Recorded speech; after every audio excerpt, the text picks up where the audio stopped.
Viewers, আমি আরিশা জামান। স্বাগত জানাচ্ছি আপনাদের আমার ব্লগে। এখন আমি আপনাদের নিয়ে যাব কর্ণফুলী টানেলে।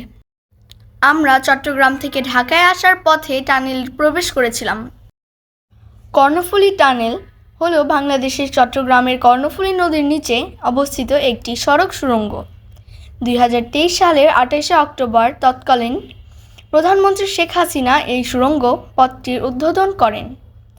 এই সুড়ঙ্গটি চট্টগ্রাম শহরের বাংলাদেশ নেভাল একাডেমির পাশ দিয়ে শুরু হয়ে নদীর দক্ষিণ পাড়ের আনোয়ারা প্রান্তের চিটাগং ইউরিয়া ফার্টিলাইজার লিমিটেড এবং কর্ণফুলী ফার্টিলাইজার কোম্পানি লিমিটেড কারখানার মাঝামাঝি স্থান দিয়ে গিয়ে নদীর অপর প্রান্তে পৌঁছে নদীর দুই তীরের অঞ্চলকে যুক্ত করেছে। এই সুড়ঙ্গের মধ্যে দিয়ে ঢাকা চট্টগ্রাম কক্সবাজার মহাসড়ক যুক্ত হয়। কর্ণফুলী টানেলের দৈর্ঘ্য 3.32 কিলোমিটার। এই সুড়ঙ্গটি বাংলাদেশের প্রথম সুড়ঙ্গ পথ এবং দক্ষিণ এশিয়ার নদী তলদেশের প্রথম ও দীর্ঘতম সড়ক সুড়ঙ্গ পথ। চীনা প্রতিষ্ঠান China communication and construction company limited এই সুড়ঙ্গের নির্মাণ প্রকল্প বাস্তবায়ন করে। কর্ণফুলী নদীর মধ্যভাগে সুড়ঙ্গটি 150 ফুট গভীরে অবস্থিত। এটি শুরু হয়েছে দক্ষিণ পতেঙ্গায় এবং শেষ হয়েছে আনোয়ারায়। এটির নির্মাণ কাজ শুরু হয় 24 ফেব্রুয়ারি 2019 সালে এবং চালু হয় 28 অক্টোবর 2023 সালে। ভিউয়ার্স, এখন আমরা আছি নদীর তলদেশে কর্ণফুলী টানেলে। চমৎকার সুন্দর একটি স্থাপনা। আমি এই প্রথম কোনো টানেলে প্রবেশ করলাম। অন্যরকম একটি অনুভূতি কাজ করছে। এখানে লেন সংখ্যা 2টি। কার্যকর গতিবেগ 80 কিলোমিটার প্রতি ঘন্টা।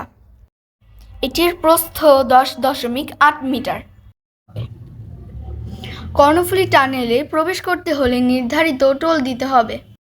এখানে চলাচলের সময় সাবধানে চলবেন, কোনো দুর্ঘটনা যেন না ঘটে।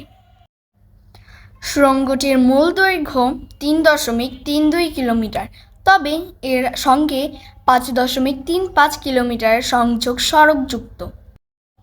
প্রতিদিন অনেক গাড়ি এখান দিয়ে যাতায়াত করে।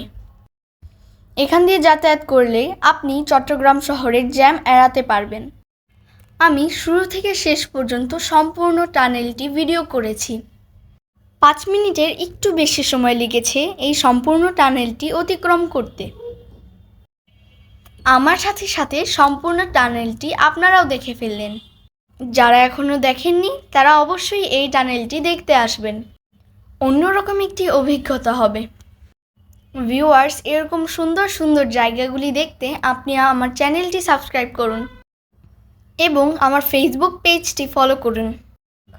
আমি আপনাদের পুরো বাংলাদেশ ঘুরে দেখাবো ইনশাল্লাহ। আমার চ্যানেলটি সাবস্ক্রাইব করে আমার সাথেই থাকুন। এখন আমরা টানেলের প্রায় শেষ প্রান্তে চলে এসেছি। বের হয়ে যাব এখন টানেল থেকে। টানেলের এক্সিট অংশটিও আপনারা দেখুন। অ্যাপ্রোচ রোডটি অনেক সুন্দর। টানেল থেকে বের হয়েই সামনে সমুদ্র, বঙ্গোপসাগর। সাগরের তীর ঘেঁষে বাধাই করে দেওয়া আছে। অ্যাপ্রোচ রোডের ডিজাইনটি দেখুন, খুবই সুন্দর। এখন আমরা টানেল থেকে বের হয়ে যাচ্ছি। সামনেই সুবিশাল সমুদ্র। সমুদ্রের পাশ দিয়ে যাচ্ছে আমাদের গাড়ি। ভিউয়ার্স, আপনারা সমুদ্র দেখতে থাকুন।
ফ্রেন্ডস, বিদায় নিচ্ছি আমি আয়েশা জামান। আল্লাহ হাফেজ।